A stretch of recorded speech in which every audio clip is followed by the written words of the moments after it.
This morning, we're joined by Anthony Navarro. He's event planner and author of the new book, Walk Me Down the Aisle, with tips on creating a fabulous, budget-friendly wedding. Hello and good morning. Hi, thanks for having me back. Once again, wished I'd met you a year ago. You might have helped me save some money, but I'm glad you're here because you can help other people save money. Yeah, well, I'm excited to be here, and I'm excited to help people save a little money on their planning. Let's do it. So every couple who gets married wants a fabulous wedding, but we don't need to break the bank. This is very true. So you actually have 4 things that we should look at if we're trying to save money immediately. The first one being guest count. Yeah, so I think what people really don't understand is, or when they get excited, they get engaged, they think, oh, I'm going to have 200 people at my wedding. But what I really strongly always suggest is that you make an actual list of the people who are coming. Because that guest count, if you're between 150 to say 200 people, wow, that range, that gap, that could change a lot of things. That could change the size of your venue. That could change your catering budget. There's a lot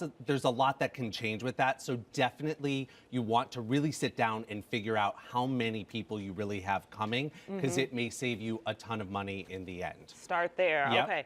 And then the next one is limiting wedding venues. Yeah, so I think, what's really interesting is you have these, there's like multiple locations on a day, right? So you get ready in a hotel, you get married in a church, and then you have to go to a venue. Well, what a lot of couples are doing now is they're doing everything in one place. They're getting ready in the hotel, they're getting married in the hotel, and then they're gonna get, have the reception in the hotel. All that really does is it limits your costs, so that this way, when you're, in terms of budgeting, you're really able to kind of cut down on transportation. You're not worried about your guests going back and forth. There's no worry about valet costs. So if you're able to do everything in one place, whether it's a hotel or a venue that has a place to get ready in, it definitely helps, at the bottom line for your budget. Makes sense. How does good timing help you save money? Yeah, so timing is really tricky. So if you have that, say you have that 1 o'clock ceremony and a 6 o'clock reception,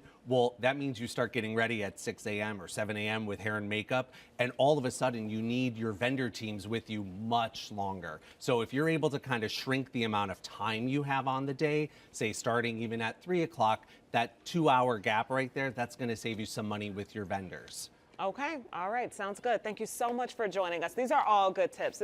You guys, listen to what this man is saying. Walk Me Down the Aisle. It's his book. It's available in bookstores right now. Plus, check out livenupevents.com for more on their event planning company.